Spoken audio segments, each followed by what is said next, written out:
Welcome back to Fatal Crime Confessions. We are a weekly true crime podcast where we discuss the evil, the sinful, and the inhumane. I'm your host, Ray Monique. And I'm your co-host, Michael Banks. So, Michael, how Yeah. was your birthday? It was good. It was great. It was great. We had great food. We had a great time. I can't complain. You want to tell them what you did? We went to the gun range. Which resulted in me getting a neck injury. I mean, you gotta clear that up because, someone probably think, oh, you got shot in your neck? No, the gun was too heavy and the kickback caused me to get a crick in my neck. Yeah, it was fun, though.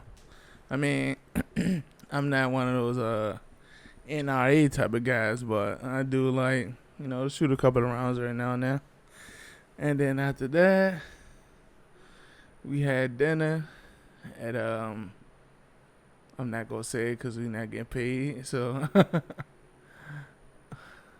But we had dinner at a nice place, nice Brazilian restaurant. It was pretty good. So what would you rate your 24th birthday experience? Out of what? 10. A 10.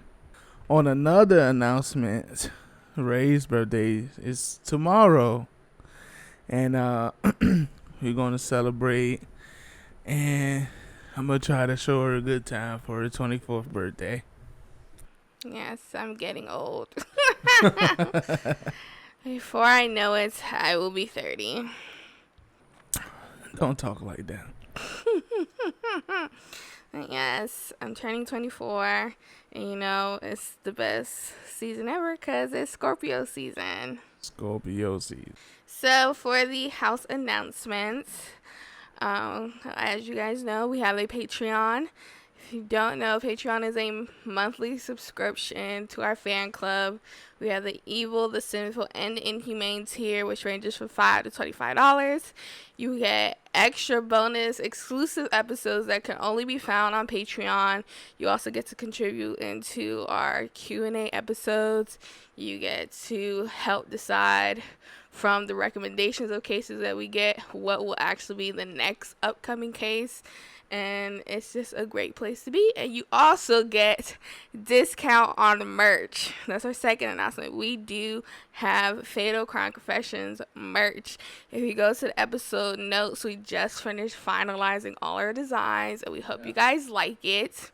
So go ahead and purchase you some merch so you can rock the FCC crew. Looking sweet. And the final announcement before we get into today's episode is that if you're on social media like Instagram, you would know that a lot of people have been talking about human trafficking and people getting kidnapped and things like that. Yeah, it's pretty bad. It's pretty bad where we are currently living at now. Young boys, young girls, young men, young women, constantly being kidnapped or taken off the street, and it's just dangerous. Yeah, human trafficking and kidnapping of adults is at all-time high in areas like Atlanta and the DMV. So we just wanted to make an announcement that you guys need to make sure you're staying alert and vigilant, especially when you're by yourself. If you don't have any self-defense tools, currently, I suggest that you do invest in some, like pepper spray, a blade, a taser, something. Michael loves to joke around when I say I want extra stuff because I only have a pepper spray at the moment. I want a blade, I want a taser, and things like that, because it is dangerous out in these streets. People are crazy, so we just want to make sure everyone is being safe, because like I said on my Instagram post, we don't want anyone, especially our listeners, ending up on one of our episodes. Yeah. So make sure you're being alert, especially if you're on college campuses. I go to Howard University, and it's like every other week on Twitter, a girl is talking about how there's a random van that's following girls when they leave the dorm. I've heard numerous stories on campus about people being that people have attempted to kidnap them when they walked out the dorm. So please just be safe and be vigilant, because we don't want anything happening to anyone. We want everyone being able to make it home safely. And now we can get into today's episode. So today's case isn't a typical murder. What that's supposed to mean? So normally a typical murder is, let's say, I killed Michael. That's a typical murder. Why you had to use that for an example? Because it's the easiest. This is a little different. So I don't really have a question today, but this case is going to produce a lot of questions and a good conversation, I believe. So today's case is on the death of Conrad Roy. He is an American 18-year-old man who died by suicide by the encouragement of his long-distance girlfriend, who was 17 at the time, by the name of Michelle Carter. Conrad, he has social anxiety issues while attending school and going into the classroom. He later struggled with depression. He had visited several therapists and counselors to overcome his anxiety and depression. Prior to his death, he also visited a cognitive behavioral therapist. If you don't know what a cognitive behavioral therapist is, essentially they do talk therapy, and they're teaching you how to use more positive connotations and to not think negative. So they're like rewiring the way you view stuff in your brain. So it's not a negative aspect, it's more positive. Everything becomes positive. You're not thinking as negative, and this is very beneficial with people who do have anxiety and do have depression. So he did several sessions with that. He also was once hospitalized for acetaminophen overdose. At the time, he was talking to. What's that? It's like ibuprofen, but less. Oh. At the time, he was talking to a girl he had met in a group. She actually ended up calling the police, which resulted in him being hospitalized, because she told him that his grandfather and his father was abusing him, and that resulted in him having an overdose. But he also already had depression. I feel like I have to do a lot of explaining. Depression isn't just, I'm sad. Depression is you are overwhelmed with, you're overwhelmed with sadness, but there's not really a reason behind it. It's like you can't explain it. Like you just are in a state of sadness, and there's not like, my mom died, now I'm sad. No, like you're just sad all the time. You're not happy about anything, essentially, in layman's terms. In 2012, Conrad met Michelle on a family vacation in Florida in 2012. They actually are both from Massachusetts. They just actually ended up meeting each other in Florida. But they don't live in the same cities in Massachusetts. They attended different high schools. After meeting each other, they started a relationship. They lived far from each other and had been on and off long distance relationship. By the time of his death, they only met a few times within their 3-year span of knowing each other. Damn. Majority of their communication was through texts and emails, because they're long distance. Yeah. They didn't really see each other. So on July 12, 2014, Conrad, at the age of 18, killed himself by carbon monoxide poisoning by shutting himself in the cab of his pickup truck in a Kmart parking lot with a running gasoline powered water pump. So he had a generator that was in his it was in a pickup. Yeah, and he used that to kill himself. That's crazy.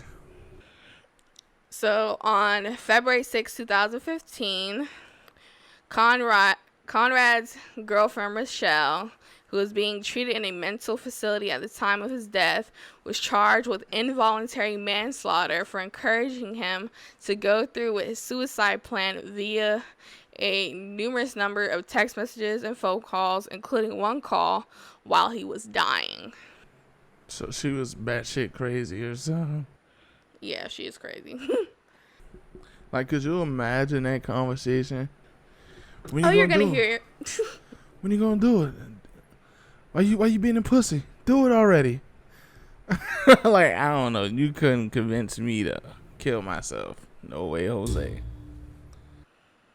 So, August 28th, 2015, Michelle actually waived her right to a jury trial on the day before her trial. So it was you have the right to be in front of your peers for a jury, but you can also waive that right and have the decision solely be based on the judge. Oh. The attorney for an 18-year-old Massachusetts teen accused of encouraging her boyfriend to commit suicide has asked a judge to dismiss the charges against her because prosecutors are trying to apply manslaughter to freedom of speech. So that was like the huge issue of the case. Technically, in the Constitution, you have the right to say practically whatever you want. I mean, true, but I feel like she should take some fault in it because she was like, do it. And then, like, you know how people are, like, you keep constantly say do it or saying you this or that, you scared to do it or you're a pussy or whatever the case may be.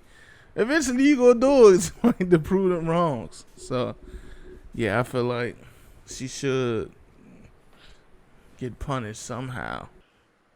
Okay. So Joseph Catalado, I'm assuming is how you pronounce his name, the attorney to Michelle, said his client is not responsible for the death of Conrad. It was his plan. That was what Catalado told the judge. He is someone who caused his own death. Michelle's only role in this is her words. Michelle. I'm sorry to cut you off, but on a guy with a guy who's dealing with as many things as he's dealing with, words can play a big part in his actions. So I don't know. Go ahead. Michelle, who was treated at McLean Hospital, a psychiatric facility at the time of Conrad's death, had been charged, like I said, with involuntary manslaughter in the New Bedford Juvenile Court. September 23rd, 2019, a juvenile court judge denied the motion to drop criminal charges against Michelle, who encouraged her boyfriend to commit suicide. Judge Bettina Borders pointed to evidence that shows Carter was on the phone with Conrad for 45 minutes while he was in his car inhaling the carbon monoxide that will kill him and failed to call the police. Judge Borders also cited text messages that revealed that Michelle, 17 at the time, told Conrad to get back in the truck when the suicide plan began to work, and he became afraid. Yeah, she most definitely deserved like some type of punishment. Yeah, so like he was in the car, he was inhaling the carbon monoxide. He was like, "Wait, this is like getting like real. Yeah. Like this ain't play no more." And she was like, "Get your pussy ass back in the car." He got out the car, and it was like, "I don't think I can do this," and she convinced him to get back in. Yeah, she most definitely deserved to be punished for that. So the grand jury could find probable cause that her failure to act within the 45 minutes, as well as her instruction to Conrad to get back into the truck after he got out of the truck, caused his death. The judge said in her ruling to deny the defense motion to miss. She used that to drop their motion. Yeah. So on November 30th is her trial, and her lawyer, Catalado, said that Michelle at first tried to discourage Conrad from killing himself, but when that didn't work, she became quote-unquote brainwashed over the weeks leading up to his death to assisting him with his suicide plans. Brainwash? Conrad had been hospitalized in a psychiatric facility 2 years before his death and was on medication for his mental condition. Catalado said that Conrad left suicide notes at his home for his family on the day he died. Catalado also told the court that just days before he killed himself, Conrad sent Michelle a text suggesting that they kill themselves together like Romeo and Juliet. I mean, you ever seen this is totally off topic, but you ever seen Leonardo DiCaprio's Romeo and Juliet? Yes. I think it was pretty good. And I guess he was trying to be romantic when he suggested they kill themselves like Romeo and Juliet. I don't see nothing romantic about that. All that ride or die foolishness is stupid. Why I gotta die? That's not even ride or die. That's like, come die with me, like, for no reason.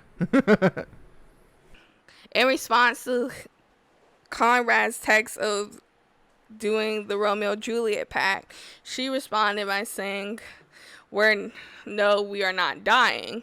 Michelle tried to help Conrad by suggesting that he join her at the McLean Hospital, but he rejected the idea, Catalado said. Catalado also said that the government is harping, if you will, or her saying, when are you going to do it? When are you going to do it? What they are not harping on are the times she said, don't do it, don't do it. But the court had a hearing on the defense motion to dismiss the charges once again, and Assistant District Attorney Katie Rayburn told the court that it is possible to commit a crime with words only. It is. One can be an aider and abettor or an accessory before the fact simply for words, Rayburn told the judge. Her words are not protected, Your Honor. Her words are harmful, offensive, and likely to cause an immediate violent act. The indictment against Michelle included text messages she sent other friends after Conrad's death, in which she appears to admit being responsible for his death. Wow, so she's sitting there telling, I'm sorry to cut you off, but she's sitting there telling other people, like, yeah, I caused this boy to kill himself. Yeah. That's wicked. Some of her text messages go as follow. It's my fault. I was talking to him while he killed himself. I heard him cry in pain. This is what Michelle texted a friend. I was on the phone with him. He got out of the car because he was working, and he got scared, and I told him to get back in. In a later text, she explained why she told him to get back in the car. I told him to get back. What? I want to hear this. I told him to get back in because I knew he would do it all over again the next day, and I couldn't have him live that way. The way he was living anymore, I couldn't do it. I wouldn't let him, Carter said. She also said therapy didn't help him, and I wanted him to go to McLean's with me when I went, but he would go in the other department for his issues. But he didn't want to go because he said nothing they would do or say would help him or change the way he feels. So I started giving up because nothing I did was helping. But I should have tried harder. She continues by saying, I should have did more. It's all my fault because I could have stopped him, but I didn't. All I had to say was, I love you and don't do this one more time. And he still be here, Carter said. I feel like if you really felt that way when you was on the phone with him while he was dying, don't you think you should have said something like that? First of all, forget saying something, because if you're dying of carbon monoxide poisoning, you're slipping out of it. You're not really listening to the person anymore. She could have hung up and called the police. She knew where he was at. Yeah. Also, my thing is, if you're in a relationship where someone is saying that they're going to kill themselves, it is not your job to save them. tell their parents, tell authorities, and then cut your ties, because all you're doing is causing yourself mental harm Yeah. by constantly trying to undo what they already have thought of doing. Yeah. You're not a professional. You don't know what to say. You don't know what to do. Hand it off to someone else and do it yourself, because that's a toxic relationship that you don't need to be in regardless. But she was a toxic person to begin with. So, moving on. On August 28th, prosecutors released to the media other text messages that Michelle sent directly to Conrad during the time leading up to his death.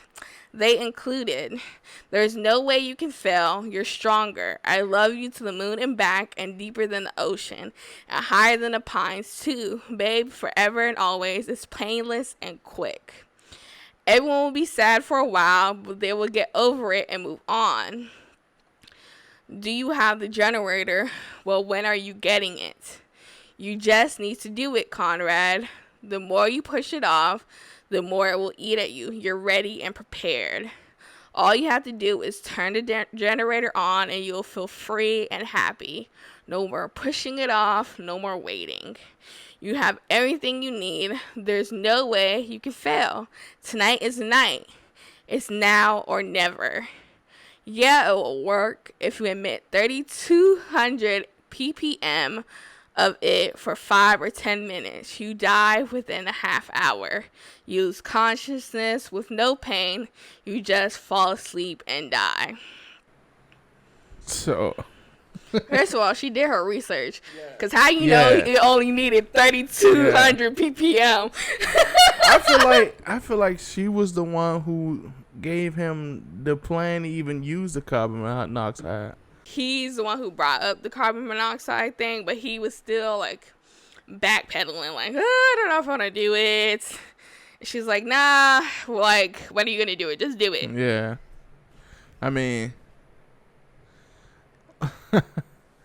like, listening to the text messages, I feel like if you really cared for them and like you didn't want them to die or whatever the case is, like, it doesn't sound like it. You're not helping your case at all. You thought that was her not helping? Wait till you hear these next text messages. Like, it's literally like just the judge reading this now, and it's like, baby girl, like, your case is done. The next set of text messages read, it starts off with Michelle. "So, are you sure you don't want to kill yourself tonight?" "What do you mean, am I sure? Like, are you definitely not doing it tonight?" "I don't know yet. I'll let you know. Because I'll stay up with you if you want to do it tonight." "Another day wouldn't hurt. You can't keep pushing it off. That's all you keep doing." Damn. So, from what it sounded like, he was like, nah, maybe I don't want to do this shit. And then now, and she like, "Now you already said you was going to do it, so do it." Yeah, do it, motherfucker. Why you bullshit? Do it. So between 4:25 a.m. and 4:34 a.m. on July 11, 2014, the pair exchanged these following text messages. It starts off with Michelle as well. "So I guess you aren't going to do it then. All that for nothing. I'm just confused, like you were so ready and determined. I am gonna eventually. I really don't know what I'm waiting for, but I have everything lined up. No, you're not, Conrad. Last night was it. You keep pushing it off, and you say you'll do it, but you never do. It's always going to be that way if you don't take action. You're just making it harder on yourself by pushing it off, and you just have to do it. So, do you want to do it now? Is it too late? I don't know. It's already light outside. I'm going to go back to sleep. Love you. I'll text you tomorrow." Michelle says, "No, it's probably the best time now because everyone's sleeping. Just go somewhere in your truck, and no one's really out there right now because it's an awkward time. If you don't do it now, you're never going to do it. And you can say you'll do it tomorrow, but you probably won't." So, she's basically calling him a bitch, right? Mm-hmm. Like, you bitching out. Like, stop bullshitting and go do it. Yep. I feel like she should. Well, I don't know if she did go to jail, but, like, she should. Okay, so before I move on to conviction and sentencing, she's charged with involuntary manslaughter. If you were a judge, what would you give her? Like, would you give her time? Would you give her probation? What are you doing? She's also 17 years old. I'm giving her time. How much? Probably like 5 to 10. Cause like, you clearly pushed him to do it. Cause if it was up to him, he'd have just kept bullshitting. But you was like, nah, you gotta do that shit like right now, or like soon as possible.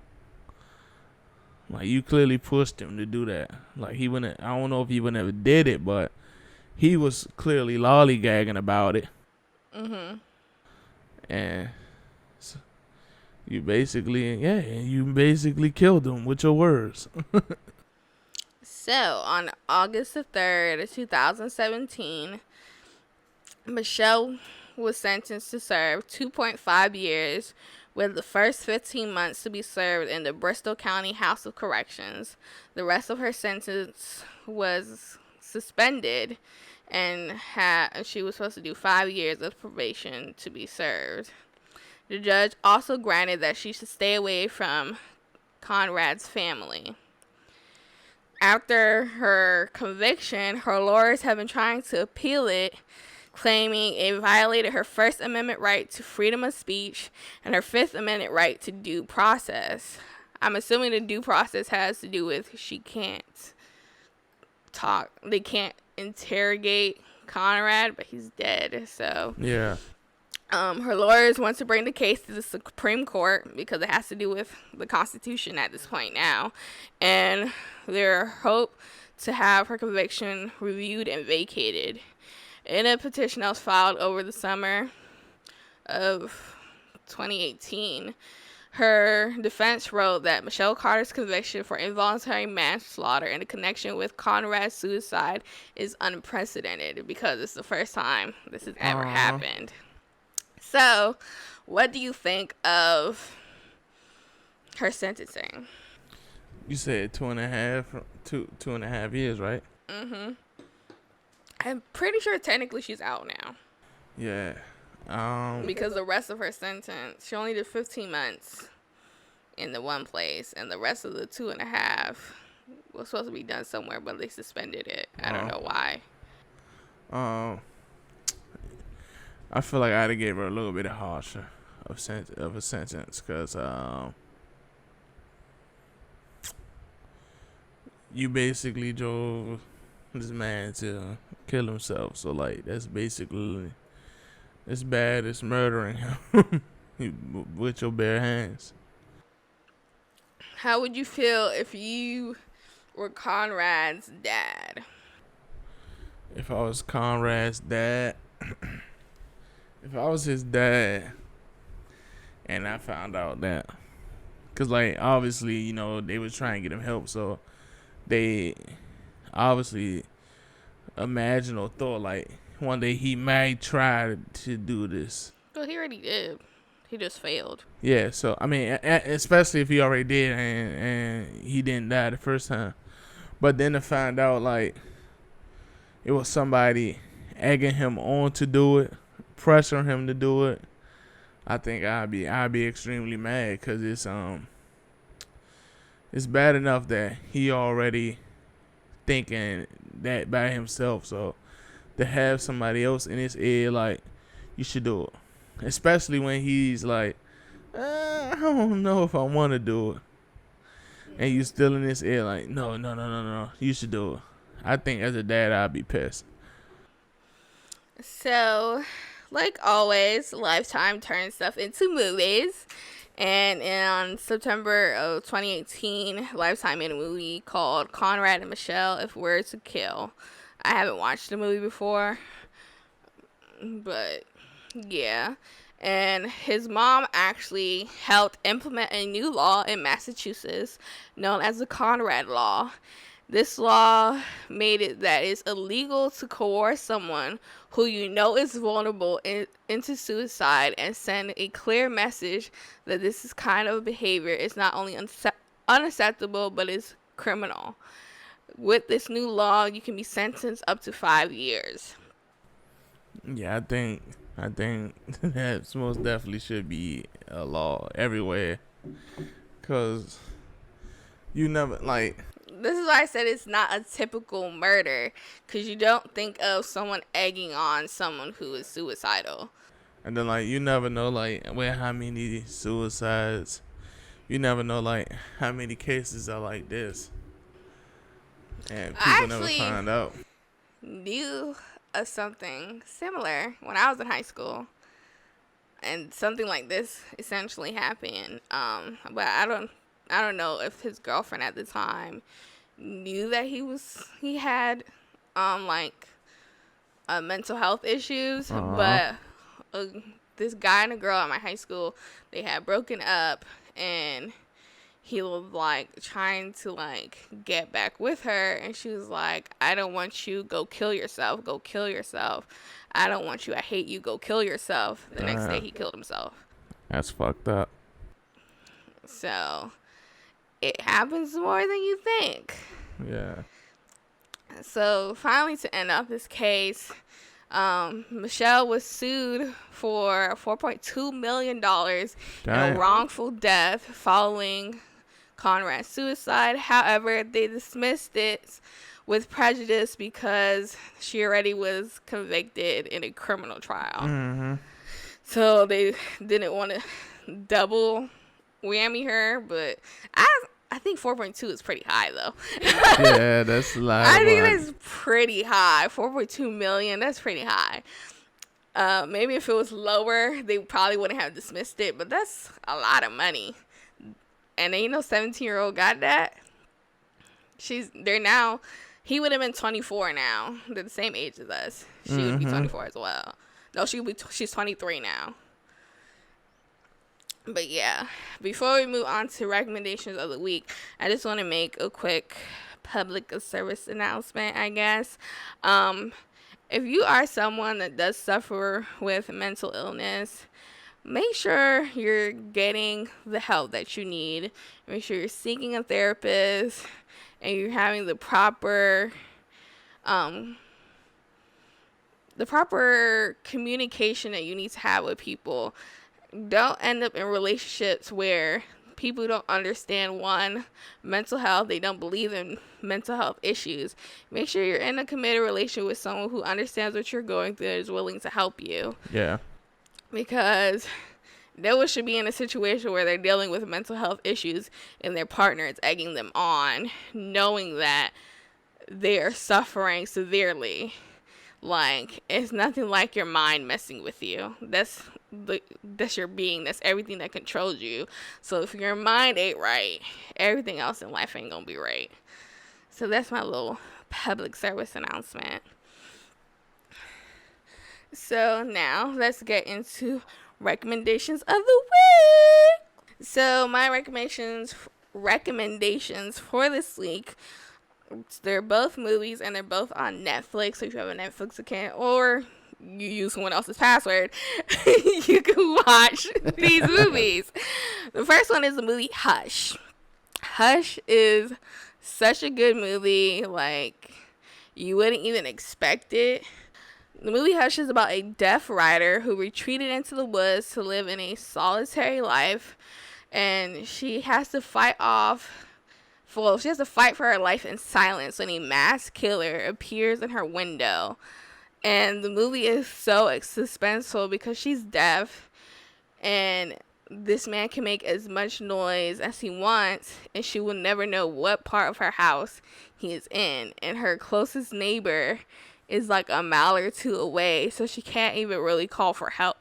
It's such a good movie. Like, if you haven't watched it, you need to watch it. I've watched this movie like 5 times, no lie. So, like, if she can't hear him, right? Yeah. Like, how does she survive? Like, You have to watch the movie to find out if she does or doesn't. Because for most of the movie, he's like outside of her house, and then he eventually makes his way in. And that's when things get popping, and you're like, oh my God, she's gonna die. Like, she can't hear him. It's dark. He done cut the power out in her house. Damn. It's such a good movie. My second recommendation is Delirium. This really deals with mental health. It's a man with a history of mental illnesses. He moves into his late parents' mansion. He was in a mental institution. He was able to be released, and he moved back into his father's house once his father died. And he comes to suspect his new house may be haunted. Like, there's so many, because he suffers from schizophrenia, and like there's some point in the movie where he doesn't have his medication, so he starts to hallucinate, and he doesn't know what he's saying is real or not. And it's very, very, like, there's so many like plot twists. Like, you think you know what's going on, and then they throw something at you, and you're like, whoa, what's going on? Like, I thought this was supposed to happen. Oh yeah, that sounds good. Even up until the very end of the movie, you think you know what's gonna happen, but you don't. Cause you get thrown with a whammy. You're like, what? It's such a good movie. You gotta watch it. So it's Hush and Delirium, and they're both on Netflix. So I hope you enjoyed our recommendations for this week. And head over to our Instagram at Fatal Crime Confessions so that you can leave your own personal review on our recommendations. On the Tuesdays after the episode has dropped, we upload the movie posters to our Instagram, and feel free to let us know what you thought of our recommendations. Or you guys, could give us recommendations on movies we could watch. Yes, because we love watching movies and TV shows in general. So let us know what's good out there. Yep. So that is all today's episode. We hope you guys enjoy it, and we'll see you guys next week. Bye. Bye. Thanks for listening to the Fatal Crime Confession podcast. Check back next week for a new episode.